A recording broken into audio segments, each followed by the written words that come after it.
Good evening, and thank you for joining us for another edition of Addiction Talk. On Addiction Talk, we really like to bring you stories from diverse audiences, and tonight is no different. Hear the story of my guest tonight, Peter White. Peter White is the men's traditional dancer and a warrior of the Tunica Nation. He has overcome homelessness, addiction, and a cancer diagnosis, and uncovered the power of traditional dance in recovery. Peter's journey of resilience and hope will inspire you to find the warrior within yourself. Addiction Talk starts now.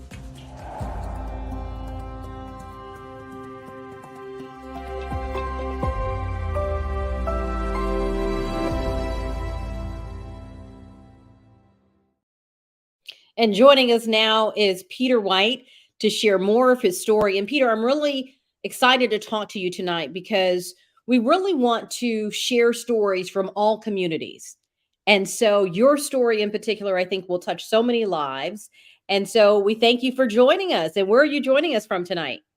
Thank you. Yeah, I'm joining you from the unceded Coast Salish territories of the Musqueam, the Squamish, and the Tsleil-Waututh, which is also known as Vancouver, British Columbia, Canada.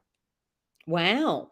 Well, one of the things that we were most interested about with your story, and I think a lot of times we don't hear enough about how people's childhoods and their upbringing impacts their addiction. And so we wanted to talk to you about your story. So let's go back to the early years. What was it like growing up? Were you on a reservation when you grew up? What was that like? And tell me when you remembered having your first drink. So growing up for me, I was basically adopted as soon as I left the hospital. Both of my parents struggle with their addictions. Like also because of my my grandparents. Some of them I haven't ever met because they had passed away before I was born. They were in addiction as well. On my dad's side, my father's side, my grandpa passed away, I guess, like 2 years before I was born. He basically drank himself to death. He was Mm. a survivor of residential schools. In the States, they call them boarding schools. And then I guess right after that, he went into the Vietnam War. So at the age of 16, he actually left these schools to go into to the war, enlisted that way. So, going from one set of traumas to another set and then not having a way to cope, I guess he just kind of figured through alcohol, he kind of coped with that. And then that spewed into my father's life. And my father grew up in foster homes as well, from what I've heard. I didn't have a good relationship with my dad before he passed away, but just the stories that I heard from people that knew him and like people within my community, and talking to him bits in here. And the same thing. My mom kind of struggled with her addiction. She's now just past her 1 year sobriety, and it's pretty amazing that myself and my brother have kind of helped her to turn that new leaf and to get that new journey in life. So it's really amazing to see that. But my foster family that grew up in a non-Native American, non-Indigenous house, wasn't around it much. I didn't have that. Mm. My mom didn't drink at all. I guess she's only drinking once in her life, and she said she never enjoyed it. So that's amazing when you think about all the trauma, the generational trauma that your biological family dealt with, and you growing up outside of that, but then yet finding yourself still struggling with your own addiction. When did that start for you? Yeah, that started pretty young for me. I think I was about 15, 16. There was this girl who's also indigenous as well. She was a little bit older than me. She's about a year older, and I started dating her, and I wanted to be cool. And Mm. she drank, right? So I didn't want her to find out that I was like some imposter, because for a while that I was pretending like I was, I would drink, and I was kind of pretending like I was a part of that crowd, and I didn't want her to like find that out. So I ended up drinking. I think I was like, yeah, 15, 16. Can't roughly remember like when, but yeah, I was around 15, 16. I started at a very young age, and it's pretty common. It's a sad thing to say, but it's pretty common in the indigenous community to start drinking at a very young age. Like some younger than that. Why do you think that's so common? It's the trauma. It's the years of attempted genocide on us. It's the years of oppression of the residential schools and that disconnect. I don't know if you know much about the residential schools, the boarding schools, but yeah, there was that big disconnect from being a parent and the child. You know, they would take them away for a year. The parents wouldn't be there in their lives, and would be going through all these things. You would get beaten and all these things if you spoke your language. You would, you know, punished, cut Mm. your hair. They'd basically shame you on who you were. You know, they were trying to get that. They were trying to kill the Indian and the child to get rid of that, to make us colonized and civilized in their ways. And it kind of just trickled down through that and figuring out a way to cope. And most people try to cope with alcohol, and they think it's an antidepressant, but it's not. It's actually a depressor, and that's what I tell a lot of people. You know, before I kind of quit, I was getting really depressed and really spiraling down a bad circle before I got sober. Mhm. And how did you learn growing up in the foster home that your biological family had dealt with this generational trauma and also struggled with alcohol addiction and that it was plaguing a lot of the indigenous community? I didn't figure a lot of this stuff out until after I got sober and after I started Mhm. learning and researching and healing myself and realizing that, you know, what my parents had went through. It took me a long time to figure that out, and I'm still kind of figuring out and realizing all that as I'm working through that stuff. And it's yeah, it's just it's like even just within the pandemic, with this whole with them finding children at the Kamloops school here in Canada, how I was actually severely affected by residential schools. It didn't really resonate with me until all that stuff started to come up and I started to think about it. Mhm. So all your life, you kind of are not even connected to the fact that the trauma that's happened, even maybe going through foster care and all of that, had impacted you so deeply until you started going through treatment and realizing the toll? Yeah, correct. That's correct. Yeah, it. Mm. Yeah, because when I used to drink, I never even realized why I drank. Because when I was a kid, I would see my parents the way they were, and I told myself, you know, I don't ever want to be like that. I don't want to drink. And as a kid, you know, I didn't want that stuff around me. But you know, it just kind of it came into my life, and then once I got drunk that first time, it was like something that I was trying to chase. You know, that Mm. missing thing that I thought was within me, and that that feeling you get, that buzzed feeling, you know, I kept trying to chase that because it felt like that was that love that I was missing. I kind of felt like, Mm. And when you speak of the love that you were missing, it sounds like you did spend some time with your parents prior to going to foster care because you had some memories. And what age were you when you left your parents? right out of the hospital. But I was kind of back and forth. But I do have memories of one of my first memories because I grew up with a foster home, but it was kind of a bittersweet story how I was adopted. I guess from the stories I was told was my foster mom, my adopted mom, was neighbors with my birth mom, and they became friends growing up. And Mm. then right around the time where she had me, my foster mom decided to adopt me because she didn't have any children of her own at the time, but kind of wanted children. So they ended up, as soon as I left the hospital, I was adopted away to the court. They did the court work and the paperwork and all that. But I knew who my parents were. I knew who my mom was. I knew who my dad was growing up. Um, but I just seen them struggle with their addictions throughout my childhood. Mhm. Did you ever think it would happen to you? No, like as a kid, I used to tell myself I never want to drink, I never want to do that, I never want to be like them, I never wanted. I would tell myself that, and I have cousins that kind of grew up in the same situations, and we would say the same thing. You know, we don't want to do that, but you know, we all kind of fell into addictions. Mm. So all of your cousins, you realized there was something missing, and then looking at the generational trauma that once you started drinking, it's like you couldn't stop. Was it Yeah. from that very first drink? Basically, yeah. Like every time I've drinking, every time I picked up a bottle or beer or whatever, I blacked out. And people don't realize, like, people are like, wow, really? And like every time. It was like almost like a thing I couldn't stop. You know, when I started drinking, I was trying to chase that buzz feeling, not realizing the more I drank, you know, the more intoxicated you get and you'd black out. And like I would drink so much that I would wake up drunk still. You know, I never woke up with a hangover. I would just wake up drunk. And how long did this go on, Peter, before you kind of had a rock bottom moment that changed things for you? About 10 years, about 9, 10 years, like Mhm. constantly every weekend partying, some weekends it was getting to the point where it'd be like Friday night, Saturday night, you know. So and then being a union iron worker, sometimes I work out of town, work away from home, and I'd be gone for 2 weeks at a time, and I'd come back for a week, and that whole week off, I would just drink my whole week off. So what was the rock bottom moment for you? Was there something, I mean, I can only imagine, like you said, every time you drank, getting to the point that you're blackout drunk, this is going on for 10 years. Was there a moment I've had a for couple you? rock bottom moments. When I was about 18, 19, I was homeless for a while because I was so far. Like I'd rather spend money on booze and partying and going out than having a place to rent. And I kind of got on my feet and I'd fall off, and I kept doing that a few times. And then when I right around when I got sober, I met a partner who I was with, who I'm no longer with. We're really good friends though. But she had a little daughter, and she Mhm. had a 2 year. She was 3 at the time, and then I kind of started to see myself as my parents, and I didn't want to be like that.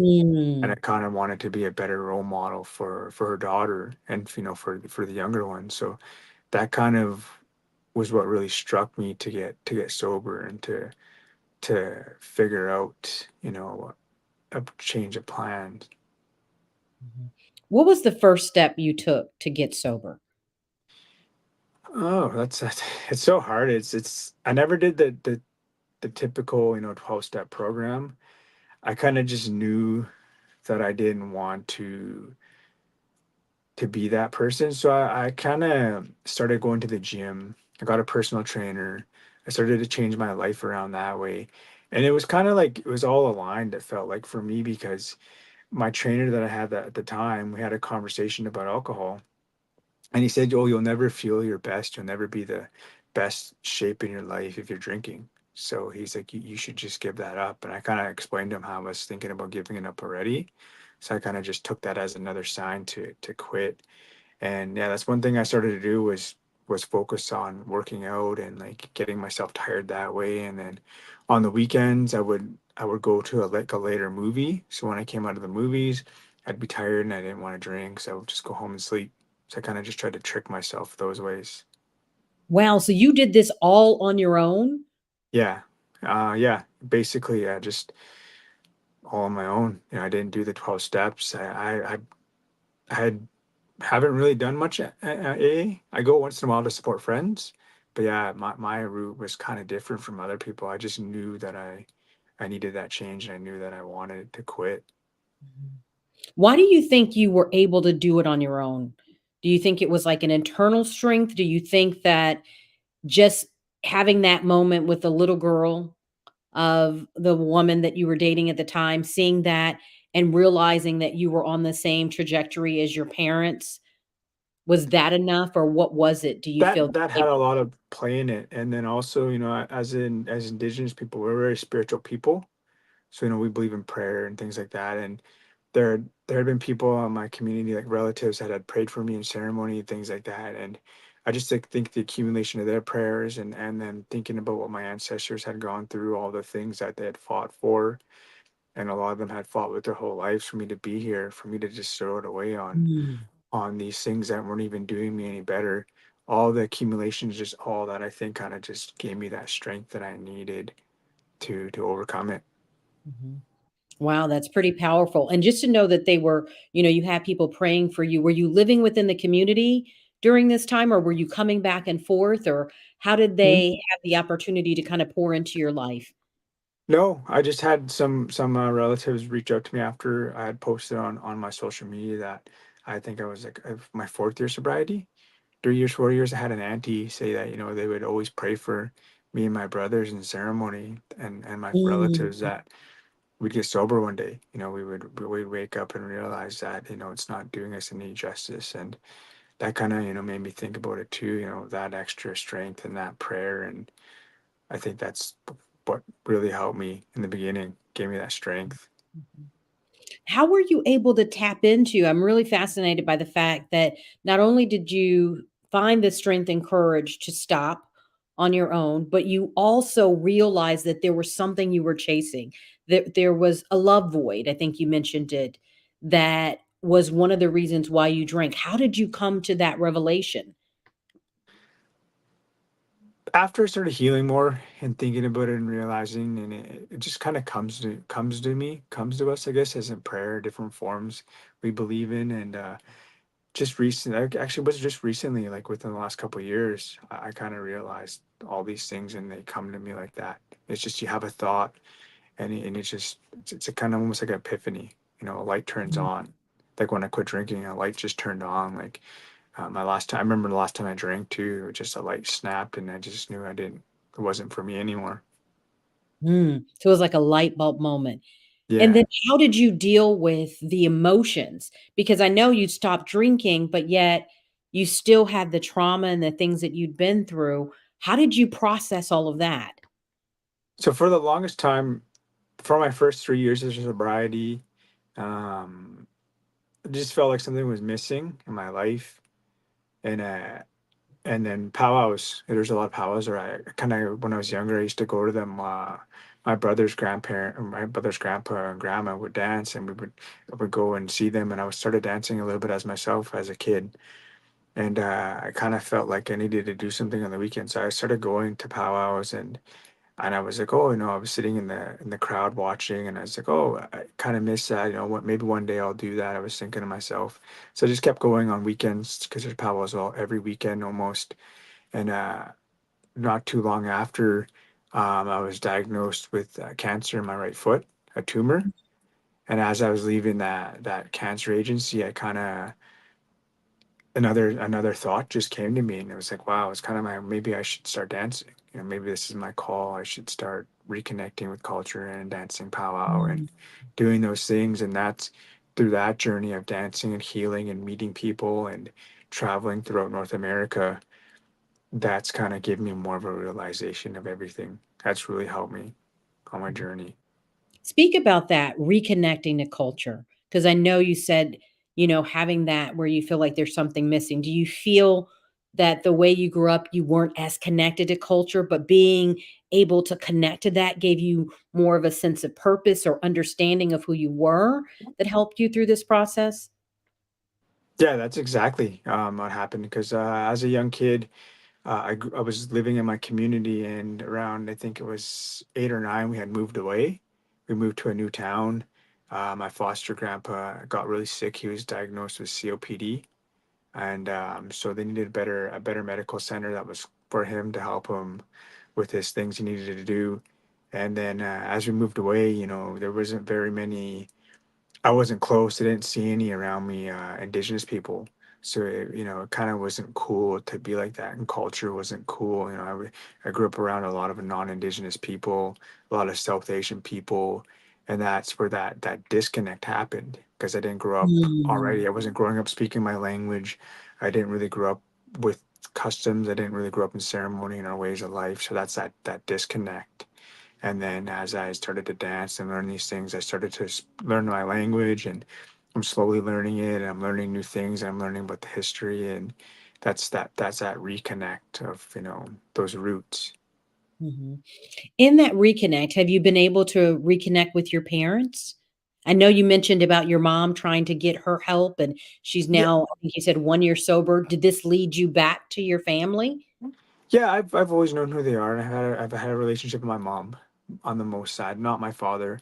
My father passed away in 2021 when I was working with my counselor, my therapist. We were talking about trying to reconnect after the pandemic had kind of lined up to try to reconnect with him more and try to reach out and try to have a connection there. But he kind of passed away before that all happened, so I never got a chance to do that with him. But yeah, my mom kind of feel like we're kind of having more of a relationship, but I don't know if that relationship will ever be the same. As I Mhm. grew as I grew up as an adopted home, I feel like more of a tie with my foster mom, my adopted mom, and my adopted family than my own mom. Do you feel, though, that you understand your mom better knowing the struggle you went through with your own alcohol Right. addiction and seeing what she went through?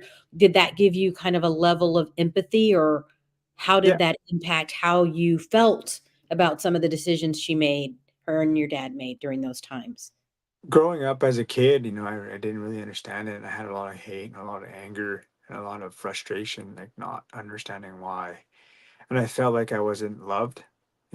Kind of felt like, oh, they didn't love me enough to raise me.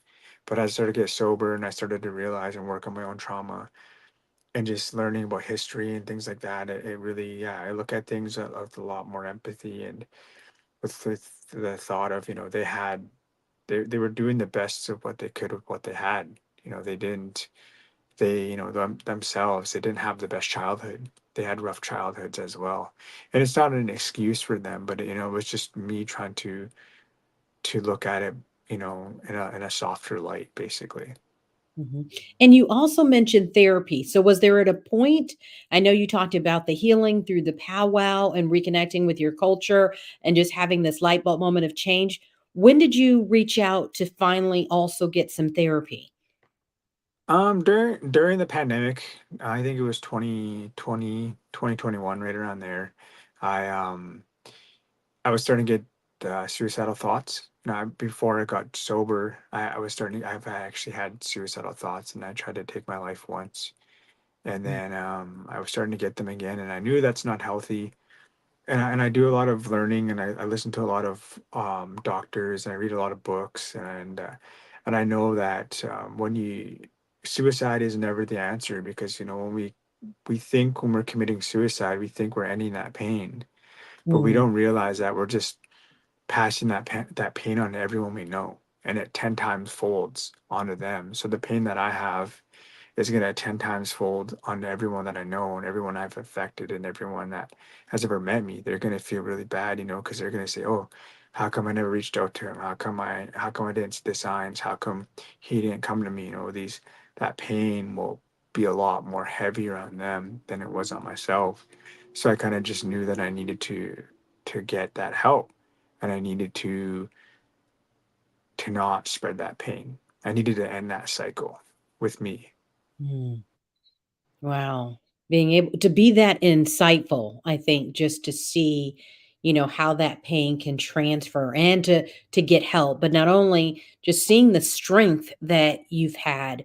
When you look at other people in the indigenous community who are struggling, what do you wish they would learn or hear or understand from your story? And have you tried to reach back out based on what you've been through?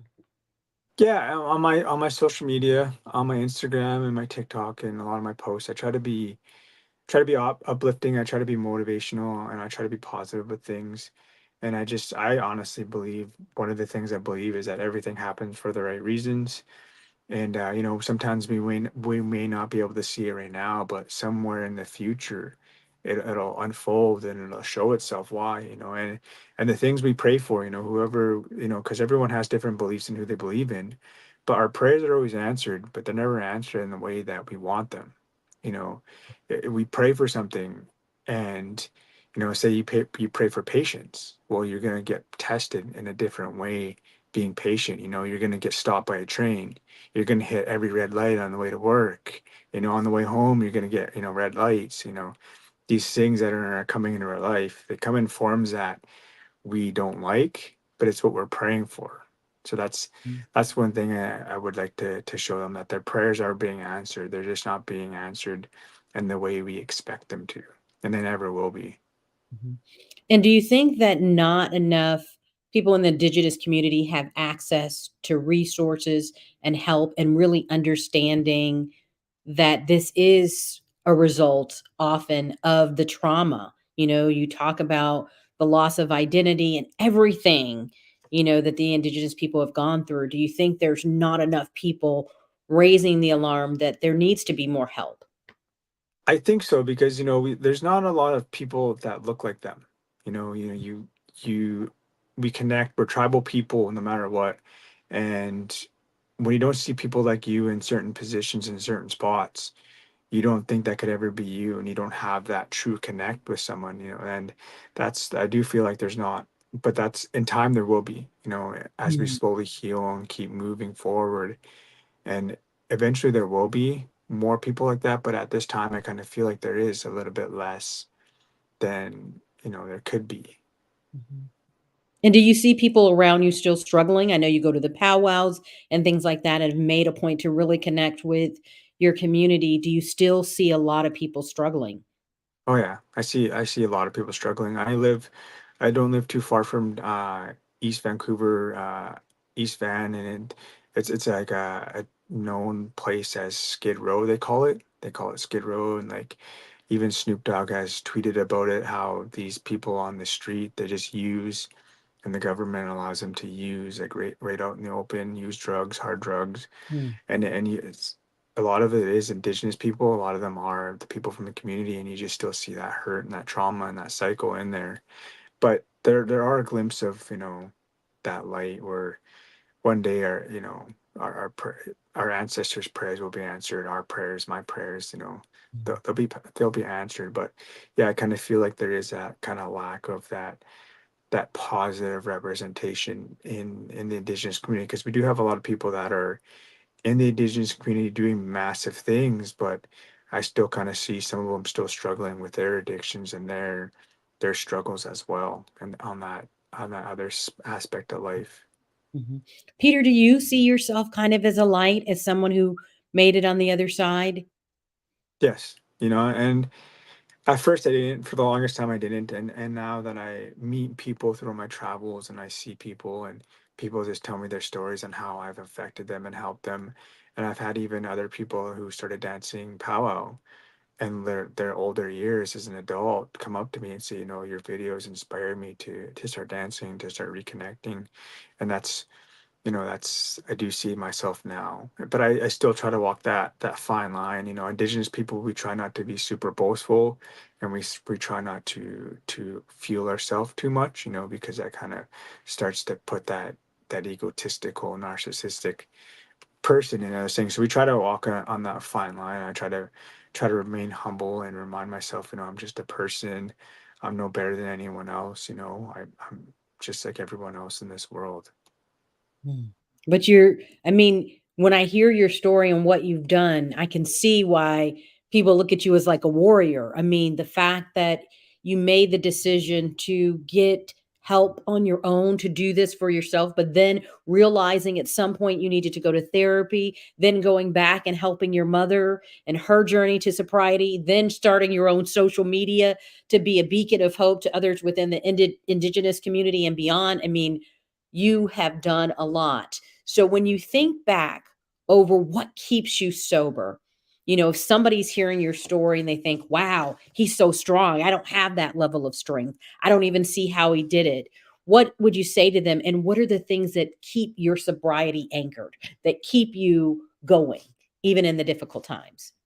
Yeah, I've kind of created a life where I love, and that's what I feel like about sobriety, and that's the video I kind of talked about with sobriety is like when you get sober, it's not about putting down the alcohol. It's about loving your life and where you're at so you don't need to drink anymore.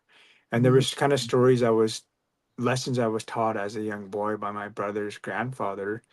And with my regalia, what we wear to powwows and feathers and things like that.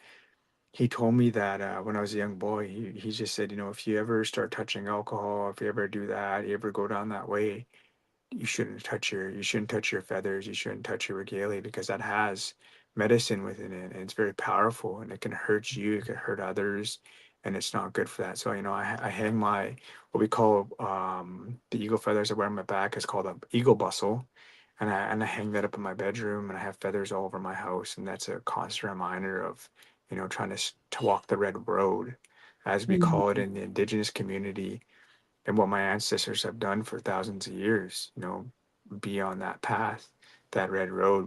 For the longest time, we never knew what alcohol was. We lived a certain lifestyle, certain ways, and that's what a constant reminder of myself is. And for people that are struggling and that want to get sober, they just need to know why they want to do it, and just tell themselves, hey, these are all the like list 10 things on what you're going to gain from sobriety. You're going to gain more money in your bank account. You're going to gain more energy. You're going to gain more life. You're going to be able to have money to do things. There's things that you can gain from sobriety that you can't have when you're in your addiction. Mhm. I love that. And I think as we final wrap up your interview, I wanted to ask you if there's any final things you wanted to say, but also what is the biggest thing that you've gained from sobriety?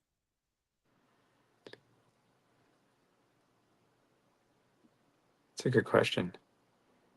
I don't have kids yet, but working on myself, they're not going to have to deal with that.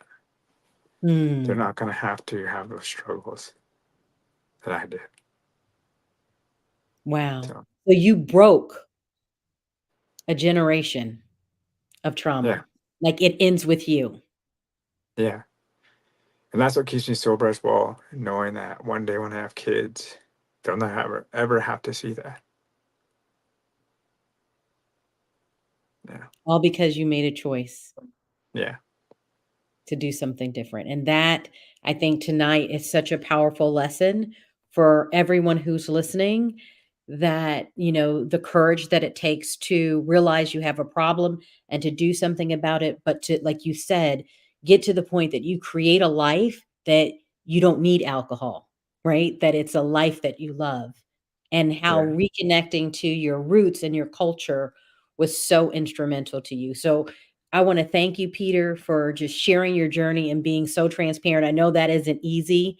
yeah. And, sometimes I can see you reliving it even in your mind as you go back and tell your story. But I also wanted to give you that final opportunity if there's anything you wanted to leave our audience with tonight. Yeah, one thing I really learned, I didn't learn it in the beginning of my sobriety, but I was talking about that list. When you're starting your journey on anything in life, doesn't matter if it's sobriety or something, you just get a list. You can do it on your phone. We have notes, and write down 10 things you're gonna at the beginning, put why you want to start that goal, why you want to start that journey as the new year's coming up, and then list 10 things on what you're gonna gain from that goal, and then take a screenshot and put that as your screensaver. Mm. And when times get hard and you forget and you want to relapse or you want to fall off or you want to quit, read that list out to yourself loud. And then that'll snap you out of it, and that'll put you back into that beginning, that'll keep you disciplined on keeping with that. Well, great insight, Peter. I think, especially as we're coming into New Year, it's a time that people are reflecting on life, and just having that as a reminder of your why and that you can do it. And hearing stories like yourself of someone who can give hope to others, I think is a great reminder that this is the time for a lot of people. And that we hope more people who listen tonight will reach out and get the help they need to live the life that they are destined to live. So I Yeah. want to thank you again, for coming on and sharing your story. And I want to thank all of you who listened tonight. And that's going to do it for another episode of Addiction Talk. Good night.